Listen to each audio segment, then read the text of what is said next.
नमस्कार, बहुत स्वागत है आपका। प्राइम डिबेट देख रहे हैं आप, आपके साथ मैं जेपी शर्मा। चलिए आज फिर से एक बार उस खतरे की बात करते हैं जिसने हमारी दुनिया को बदल कर रख दिया है। लंबे लॉकडाउन के बाद अब अनलॉक चल रहा है अलग अलग फेजेज में। अनलॉक 4 का सबको इंतज़ार है और नज़रें इस बात पर टिकी हैं कि क्या अब स्कूल अनलॉक होंगे। औलाद आदमी की ज़िंदगी का असली मोटिवेशन होती है और एक उम्र के बाद आदमी अपनी औलादों की बहबूदी के लिए ही जीता है। ऐसे में सच्चाई के बावजूद कि कोरोना की मार से बच्चों की पढ़ाई बहुत बुरी तरह प्रभावित हुई है और ऑनलाइन स्टडी के तमाम सारे नुकसान हैं, शायद ही कोई अभिभावक हों जो बच्चों को स्कूल भेजने का जोखिम लेना चाहें। कई राज्यों में कोरोना के खतरों के हिसाब से इंतजामात करते हुए स्कूल खोलने की तैयारी है, ऐसी मंशाएं जताई गई हैं। बहुत संभावना इस बात की है कि केंद्र इसका फैसला राज्यों पर छोड़ दे। बहुत संभावना इस बात की भी है कि केंद्र इस मामले में बहुत ही कठोर गाइडलाइंस जारी करे। स्कूल संचालक वैसे भी इस बात का ही इंतजार कर रहे हैं कि स्कूल जल्दी खुलें, क्योंकि स्कूल फीस स्कूलें खुलने के बाद ही लिया जाना तय है और ऑनलाइन जो पढ़ाई है उसको लेकर विरोध के स्वर भी लगातार उभर रहे हैं। तो क्या सितंबर में हम स्कूल खुलते हुए देखने जा रहे हैं? इस यक्ष प्रश्न का जवाब एक आध दिन में आ जाएगा, मगर आम अभिभावक क्या चाहता है और बच्चों के लिए क्या सही है, ये रायशुमारी लगातार चल रही है। इसी कड़ी में आज हम इस चर्चा को राय जानने के लिए अभिभावकों की, स्कूल संचालकों की और जो विशेषज्ञ हैं अपने क्षेत्र के, उनकी राय जानने के लिए हम लेकर आए हैं इन सवालों के साथ कि कितना बड़ा जोखिम हो सकता है स्कूलों का अनलॉक।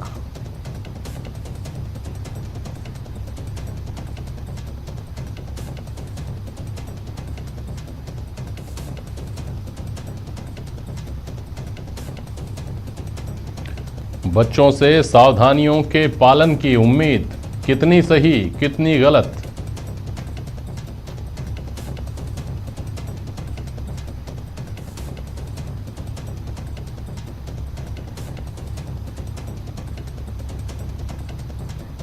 और ऑनलाइन क्लासेज क्यों नहीं बन पा रही हैं विकल्प?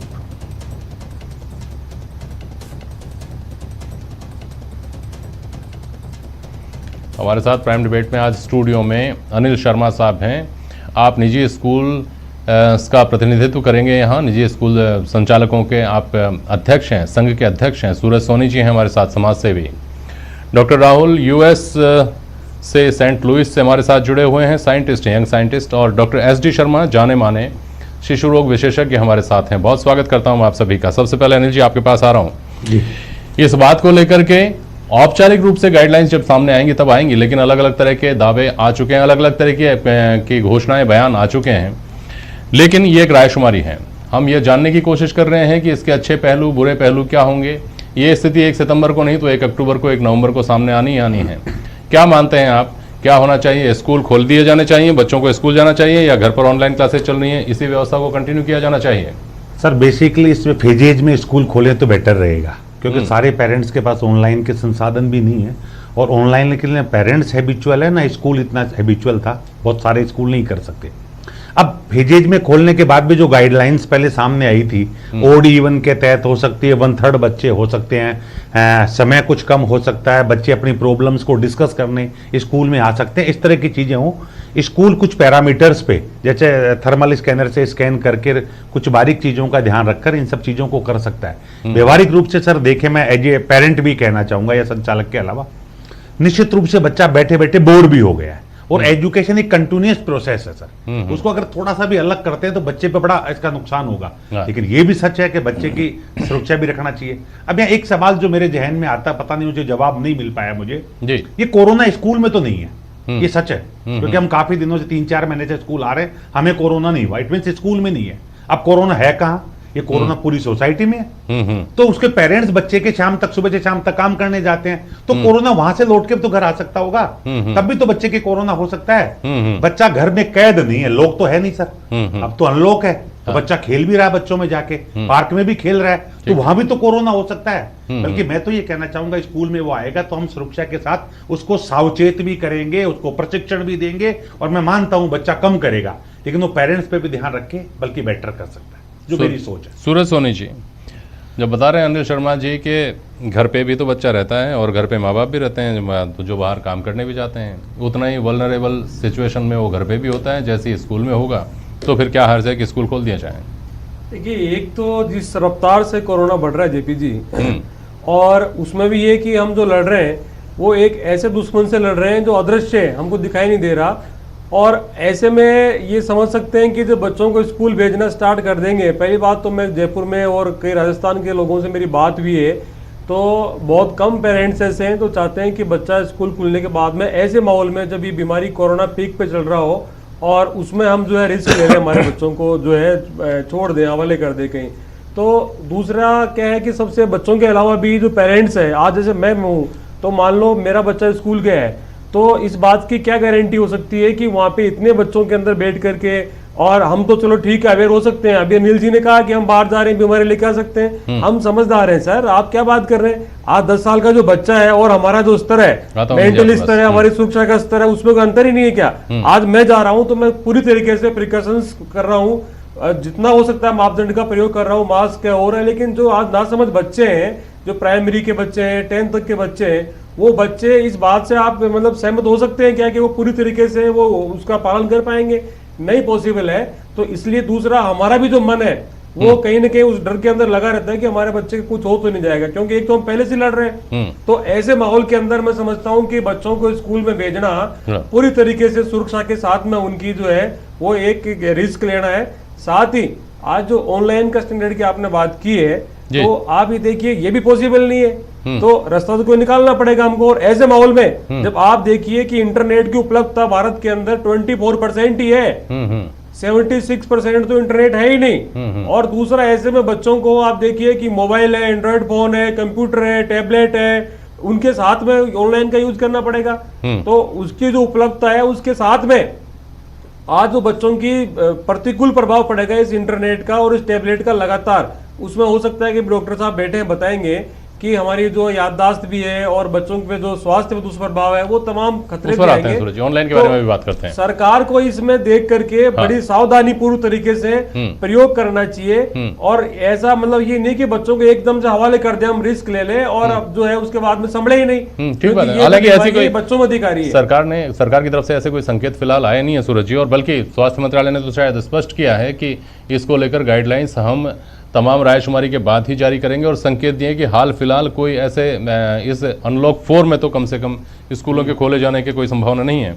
लेकिन अनिल जी जो आपने कहा, मेरा एक तो मैं उसको आपसे समझना चाहता हूँ, आपने कहा कि स्कूलों में तो कोरोना नहीं है, स्कूलों में कहाँ से होगा? स्कूलों में बच्चे नहीं है, स्कूलों में स्टाफ नहीं है, स्कूलों में आप लोग नहीं जा रहे हैं, तो इसका मतलब ये तो माना नहीं जा सकता कि स्कूलें तो कोरोना प्रूफ हैं। हॉस्पिटल्स में ही कोरोना है, जहाँ पे डॉक्टर हैं, जहाँ डॉक्टर काम कर रहे हैं, डॉक्टरों को ही कोरोना हो रहा है, डॉक्टरों की मौत हो रही है कोरोना से, ऐसा कहा जा रहा है।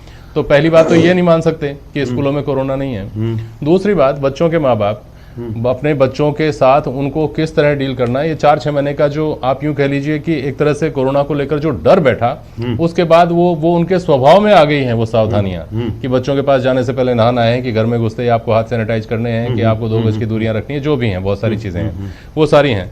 इन सारी चीजों को आपको लगता है कि व्यावहारिक रूप से जहाँ हजारों बच्चे आते हैं, सैकड़ों बच्चे आते हैं, आपका 100 आदमियों का, 50 आदमियों का, 60 आदमियों का स्टाफ अलग अलग जगह से आता है, वहां आप इन सारे नॉर्म्स का पालन कर पाएंगे?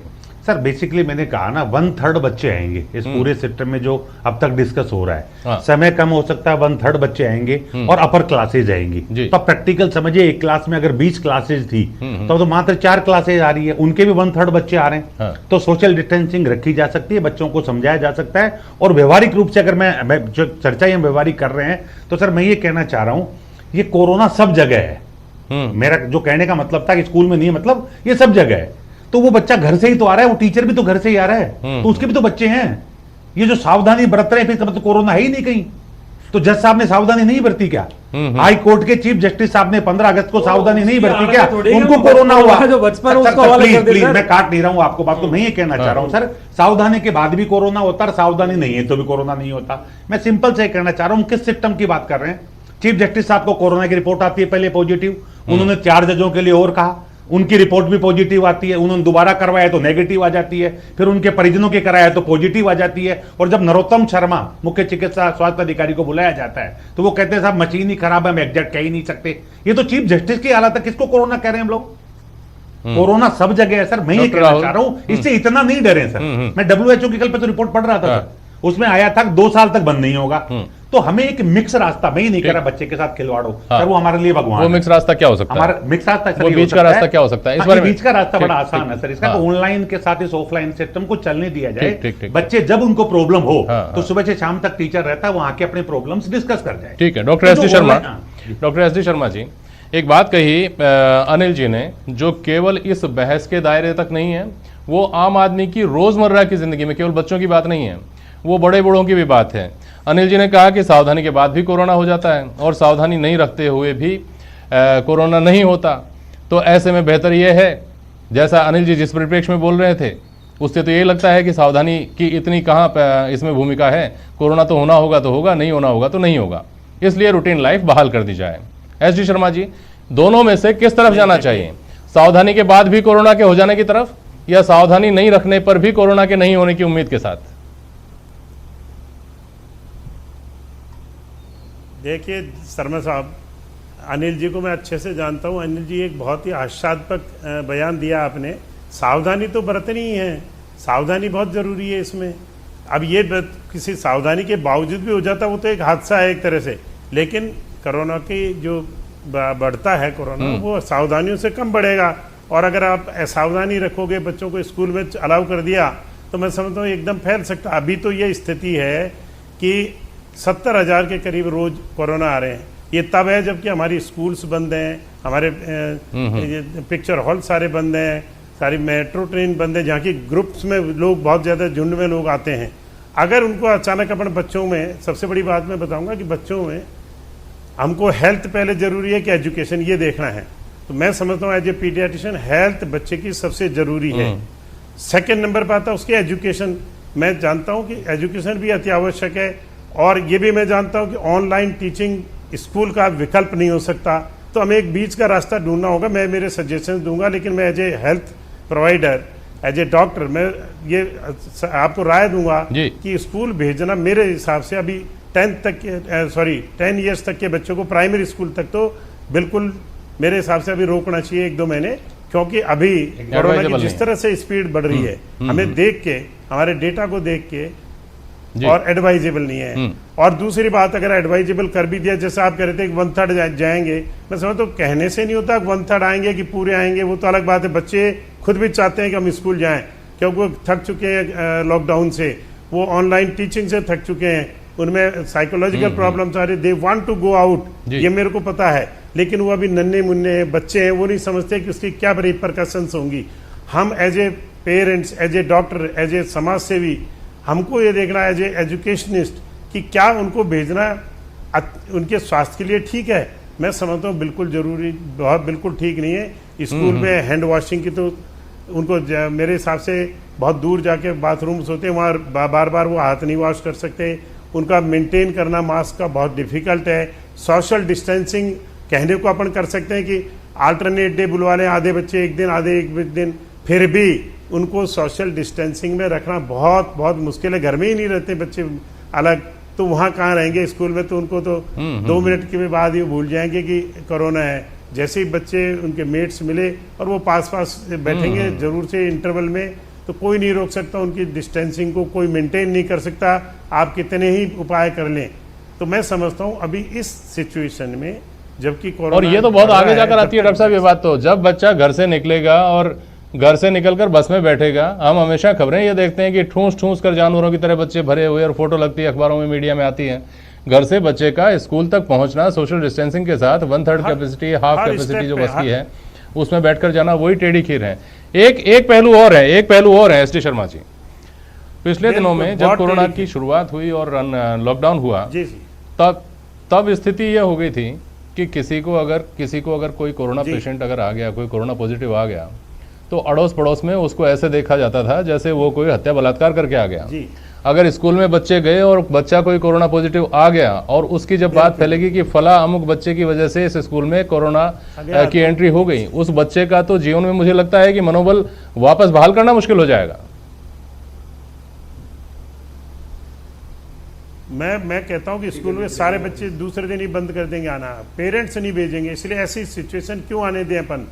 ऐसी सिचुएशन मैं समझता हूँ आने ही नहीं देनी है। बीच का रास्ता अपनाना है कि पहले वेट करें 1 महीने, मैं समझता हूँ 1 महीने और वेट करें कि कोरोना के रेट कम आए, तब तक हो सकता है कि वैक्सीन आने लगे, हार्ड इम्यूनिटी बढ़े, तो फेज्ड मैनर में एजुकेशनिस्ट बैठ के वो तय करें कि क्या अल्टरनेट डे बच्चों को भेज सकते हैं ओड इवन की तरह, और उनको डिस्टेंसिंग मेंटेन करें, उनके ऊपर एक एक गाइड रहे कि वो क्लास में कि वो देखे कि वो मास्क लगा रखा है, डिस्टेंसिंग मेंटेन कर रहे हैं, अगर हैंड वॉश करना तो उनके लिए हैंड वॉशिंग की फैसिलिटीज स्कूल ने प्रोवाइड कर रखी है कि नहीं। मैं जानता हूँ कि स्कूल में बिल्कुल नल बहुत दूर होता है, पानी पीने का ही नहीं मिलता, तो हैंड वॉशिंग की तो बात दूर छोड़ दो, और अब लंच के बाद उनको तो ये सब चीजें जब तक बहुत सारे मॉडिफिकेशंस, बहुत सारे लॉजिस्टिक्स स्कूलों को नए सिरे से कोरोना के परिप्रेक्ष्य में पहले तैयारी करनी होगी, तब जाकर स्कूल खोलने के बारे में सोचा जा सकता है। ठीक है सर। राहुल हमारे साथ जुड़े हुए हैं, डॉक्टर राहुल सेंट लुइस से। डॉक्टर राहुल, आप देश दुनिया में क्या हो रहा है इसको लेकर भी आप लोग नज़र बनाए हुए हैं, आप उस टीम में हैं जो वैक्सीन तैयार करने की भी कोशिश में लगी हुई है। ये इस चिंता को जिस कंसर्न पर आज हम हिंदुस्तान के नज़रिए से, हमारे देश के, हमारे शहर के नज़रिए से बात कर रहे हैं, उसको दुनिया कैसे देखती है इस चिंता को, डॉक्टर राहुल? हाँ, तो जैसे वैक्सीन का डॉक्टर साहब ने कहा कि उसके आ जाएगी, लेकिन उसके आने तक हमें क्या करना है, जैसे स्कूल खोलने की बात हो रही है, तो मैं उनकी बात से सहमत हूँ कि पूरी तरह स्कूल को खोल देना कोई सी तरह से समझदारी का डिसीजन नहीं होगा, क्योंकि जैसा आपने कहा कि उसके मनोवैज्ञानिक प्रभाव होंगे। बच्चा अगर आता है, और हम जब भी कोई प्रिवेंशन लेते हैं तो हमें ये चीज़ नहीं बोलनी चाहिए कि हमारा पर्पज होता है कि हमसे किसी और को ना हो। ऐसा नहीं कि स्कूल गया जी मेरे बच्चे को तो नहीं हुआ, हमें ये मानना पड़ेगा कि उससे किसी और को ना हो। एक बच्चे से पूरी क्लास को हुआ, इसलिए स्कूल जाने में प्रॉब्लम है। रही बात ऑनलाइन स्टडीज की, अगर आप बड़े शहरों की बात करें, दिल्ली, बॉम्बे, शायद हो सकता है वो प्रैक्टिकल है।